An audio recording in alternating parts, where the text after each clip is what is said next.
वक्फ board का खात्मा होना चाहिए। और यदि वक्फ बोर्ड है तो सनातन बोर्ड क्यों नहीं। तो 13 अखाड़े से ही हमारे नियम क्या होगा, संविधान क्या होगा, वायलाज क्या होगा और कौन कौन बनेगा, ये सब तैयारी हमारे वो करेंगे अखाड़ा परिषद के लोग। कोई मंदिर में क्या किया जा रहा है, कोई सनातन क्या कर रहा है, सनातनी में भी लगाम लगाने के लिए हमारा बोर्ड आवश्यक है। तो संत समाज इनके कार्यालय, ऑफिस, इनके जो भी सब में आग लगाएंगे, इनको चुप करा के रहेंगे, सीधे से नहीं मानेंगे। प्रयागराज में चल रहे महाकुंभ में इन दिनों सभी धर्माचार्यों की तरफ से एक आवाज उठाई जा रही है कि सनातन बोर्ड का जल्द से जल्द गठन हो, जिसको लेकर 27 जनवरी को देवकी नंदन ठाकुर की तरफ से धर्म संसद भी बुलाई गई है। इस पर क्या कहना है, सनातन बोर्ड की जो मांग लगातार उठ रही है, इस पर क्या विचार रखते हैं दिगंबर अखाड़े के महामंडलेश्वर कंप्यूटर बाबा, उनसे हम बात करते हैं। महाराज जी, वक्फ बोर्ड की जिस तरह से मनमानी चल रही है, क्या अब वक्त नहीं आ गया है कि सनातन बोर्ड का भी गठन होना चाहिए? बिल्कुल, वक्फ बोर्ड का खात्मा होना चाहिए। और यदि वक्फ बोर्ड है तो सनातन बोर्ड क्यों नहीं, इसलिए सनातन बोर्ड होना चाहिए। हम समर्थन करते हैं जो भी मंच सनातन बोर्ड के बारे में बोले, सनातन के बारे में बोले, सनातन के प्रति अपनी इच्छा जाहिर करे, तो पूरा संत समाज कंप्यूटर बाबा के साथ, और कंप्यूटर बाबा उनके साथ खड़ा है जो सनातन बोर्ड बनाने के लिए, बनवाने के लिए अपनी इच्छा शक्ति को जाहिर कर रहा है। अच्छा, अभी अगर सनातन बोर्ड बनता है, जैसा कि मांग बड़ी तेजी से इन दिनों कुंभ क्षेत्र में दिखाई दे रही है, सुनाई दे रही है, तो किस तरह का बायलॉज उसका होना चाहिए? देखिए, उसके लिए तो हमारा अखाड़ा परिषद है।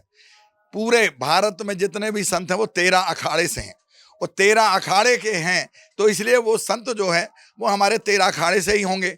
बाइलाज होगा हमारे अखाड़े के सब बुद्धिमान और समझदार 13 अखाड़े से, तो सारे लोग अपना निर्णय करेंगे कैसा उसका वाइलाज होगा, कौन कौन पूरे देश से, पूरे 13 अखाड़े से कौन कौन साधु संत रहेंगे, वो उसकी तैयारी हमारे अखाड़ा परिषद करेगी। और हमारा समर्थन जो है पूरा संत समाज अखाड़ा परिषद के आदेशों का पालन करेगा, ये हमारा। अच्छा, इसके जो अध्यक्ष होंगे सनातन बोर्ड के, तो वो कौन होने चाहिए? मुख्य पदों पर कौन इसमें रहेंगे? देखिए, मैंने पहले भी कहा, अभी पुनः कहूंगा मैं कि अखाड़ा परिषद हमारे यहाँ साधु संत सनातन में, सनातनी के लिए आज इतना बड़ा भव्य और दिव्य कम जो देख रहे हैं, वो हमारा 13 अखाड़ा के द्वारा तो ही चलाया जा रहा है। 13 अखाड़े का अधीनस्थ सारा संत समाज यहाँ उपस्थित है। जितने आप टेंट वेंट सारी व्यवस्था, खालसा लगे हुए हैं, भोजन प्रसाद सब 13 अखाड़े के अंदर आ रहा है। तो 13 अखाड़े से ही हमारे नियम क्या होगा, संविधान क्या होगा, वायलाज क्या होगा और कौन कौन बनेगा, ये सब तैयारी हमारे वो करेंगे अखाड़ा परिषद के लोग। उसमें सन्यासी हैं, वैरागी हैं, सभी प्रकार के साधु संत हैं, तो उसमें कोई अलग होने की जरूरत है नहीं है। और हम लोग जो है अखाड़ा परिषद के निर्देशों का पालन भी करेंगे, और जो भी जिसे भी अध्यक्ष बनाया जाएगा पूरा सनातनी जो है एकदम एक ध्वनि से पारित करेंगे। अच्छा, अभी आपने देखा होगा तिरुपति मंदिर में किस तरह से चर्बी प्रसाद में मिलाई गई, उसी तरह से हमारे देवी देवताओं पर कोई भी टिप्पणी करके कुछ भी निकल जाता है। तो क्या आप मांग करते हैं कि सनातन बोर्ड में ये नियम भी हो कि यदि कुछ ऐसा होता है तो उसमें जवाबदेही हो और कड़ी से कड़ी उसमें सजा का प्रावधान हो? तो वही तो हमारा कहना, सनातन बोर्ड क्यों, इसीलिए तो सनातन बोर्ड होना चाहिए ना, कि सनातन बोर्ड रहेगा तो कंट्रोल रहेगा। भारत में मनमानी नहीं चलेगी। कोई मंदिर में क्या किया जा रहा है, कोई सनातन क्या कर रहा है, सनातनी में भी लगाम लगाने के लिए हमारा बोर्ड आवश्यक है। इसलिए चाहे, नहीं तो पता चला मछली के लड्डू, तेल से लड्डू बनाए जा रहे हैं, कभी अरे एक पकड़ लिया तो ठीक है, कई जगह कुछ भी होता होगा। इसलिए सनातनी जो हमारा एक सनातन बोर्ड रहेगा वो कंट्रोल करेगा। इसलिए पुनः आपके साथ मैं कहना चाहूँगा कि अखाड़ा परिषद को चाहिए कि सनातन बोर्ड के लिए आगे की कार्रवाई करें। पूरा भारत का संत अखाड़ा परिषद के साथ खड़ा है। और ये जो वक्फ बोर्ड की तरफ से हर रोज कहीं ना कहीं अपनी जमीन बताई जा रही है, कुंभ में भी दावा किया गया है कि यहाँ भी उनकी है। मैंने पहले ही कह दिया है कि पूरा संत समाज ये इस वक्फ बोर्ड से बड़े परेशान हो गए हैं।